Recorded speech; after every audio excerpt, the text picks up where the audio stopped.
Assembling a flat pack kitchen unit. They're all pretty much the same. This one happens to be a B&Q, but 90% of what you buy that are flat pack will go together the same way. This one is a 600 base unit. Again, all base units, regardless of the size, are the same. The method in which the sides connect to the bottoms, connect to the support bars, are all the same. So it doesn't matter what size it is. Okay, so what we've got in the box. Open it out nice and flat first and sort out what you've got. Box of bits, put to one side. Now then, a side piece to one side. A back, we don't need that until later, hardboard. This is the back as well. Shelf, we don't need that until the end. A front support rail. Packing, we don't need rubbish. Instructions, we don't need rubbish. The base. And another side. Okay, in the box you'll have mainly feet. The legs to go on and the brackets to put them on. Also you'll have these bits which are for the plinth to attach to the legs. Then we've got a little bag of bits. I like to open the bag of bits and put it into the box.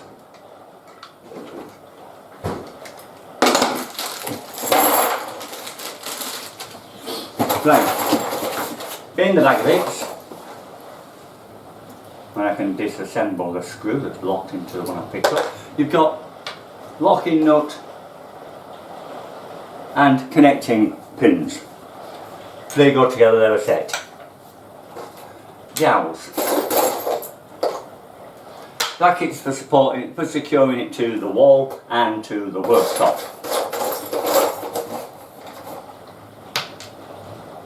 Shelf brackets. And small screws for connecting these things on and various other bits and bats. A few of them. Right, the tools you'll need.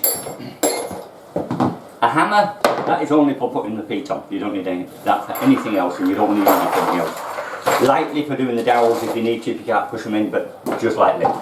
A flat screwdriver. And a knife, which we don't need it anymore, it was just to open the box.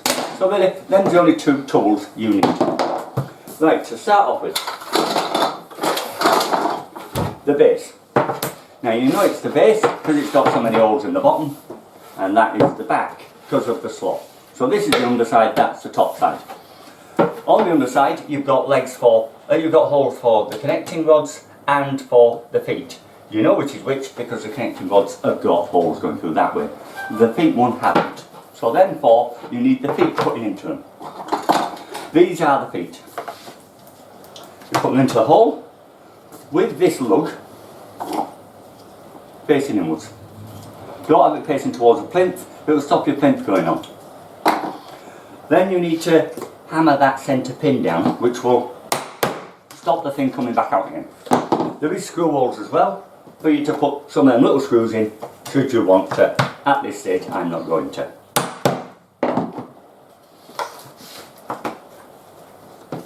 Keep them nice and square.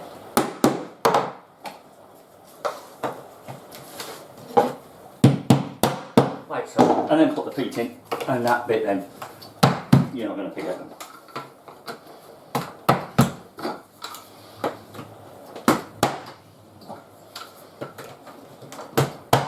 Okay, next you want to put in the connecting nuts, which are these.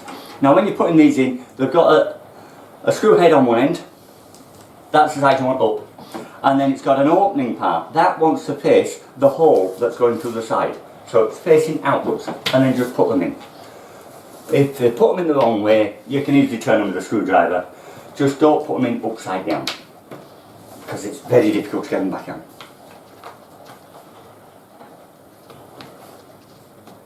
And that is the base done and ready. Put it to one side.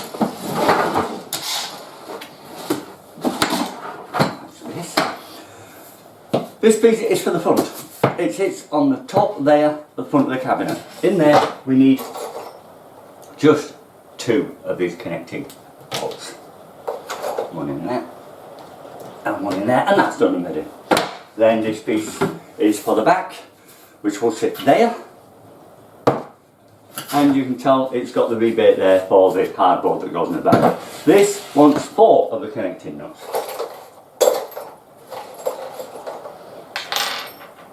Again, make sure you're facing outwards. There is little arrows on them, but they're quite difficult to see. It's a lot easier to just see the big opening piece and aim it at the hole that's going in the side. And that there is also done. Now we come onto the sides. Now what I like to do is lay the 2 sides back to back, like so.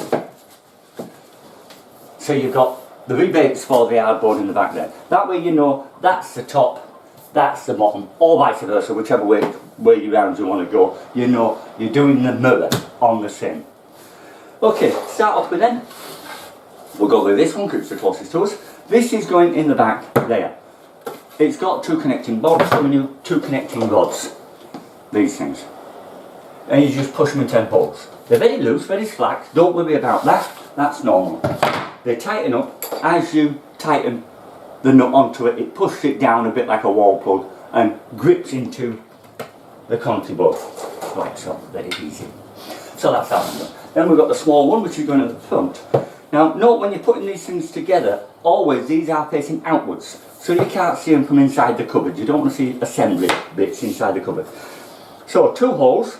This time, one is for a connecting rod, and the other one is for a dowel, which sits there.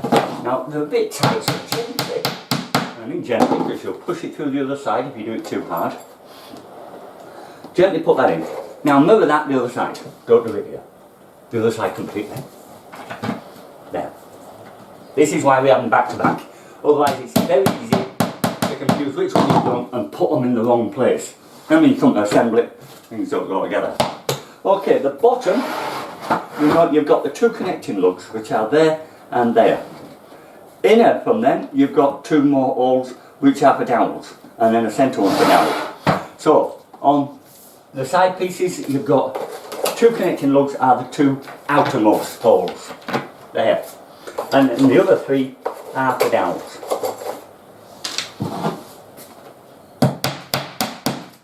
One, 2, 3, and again mirror at the other side. Outermost hole and 3 downs.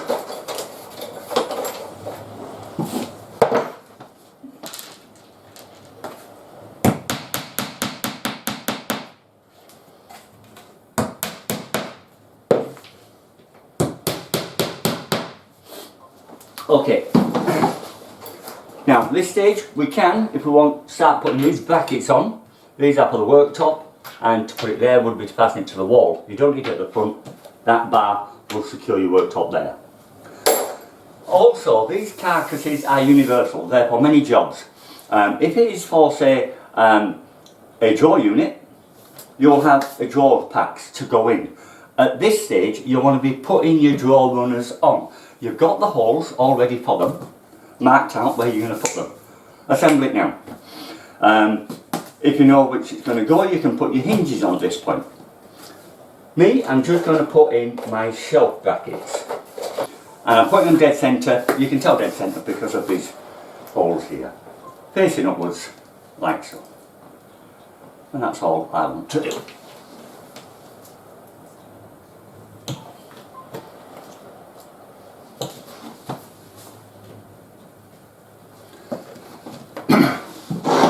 Okay, assembly. Start with the base. Now the base, you've got the rebate there for the hardboard back, and you've got the rebate there for the hardboard back. So it's quite obvious that's where that goes there. Line them up, like so, and then press them into place. Good and tight. Then tighten the screw brackets at the back.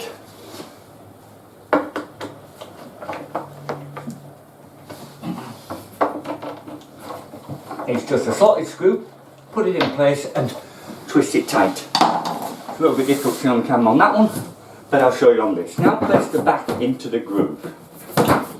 Push it down tight and then take the back top bar. Got the rebate in there, place that onto the hardboard and let it slide down to the supporting rods. Now, again, tighten them. You just turn them and you'll feel it tighten and then it pulls it in and it grips it good and tight. Like so. Next, you do the top one, which is the front top one there. Again, remember, you want that outermost. You don't want it like that so you're seeing that from inside. You want it up so you can't see it when the kitchen is fully assembled. All these things make it look ugly if it's visible. Okay, and then all left is put the other side on. As it's all mirrored, it's very easy. You just align it all up.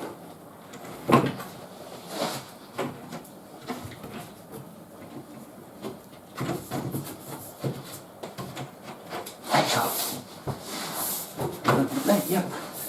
I'm not lined up there. That's it, now we go. Right, once it's lined up, just give it a good smack up so everything is in place. And then go out tightening all them locking nuts.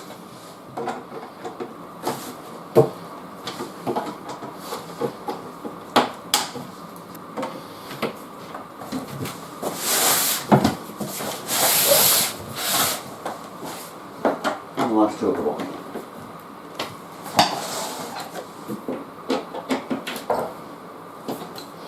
Okay, then stand on its feet now. Don't let it pivot on these legs, they're quite delicate. Lift it clear of the floor and stand it onto the feet, like so. And that way then, you're not putting any strain on them, because they will snap off on you. And lastly, put my shelf in.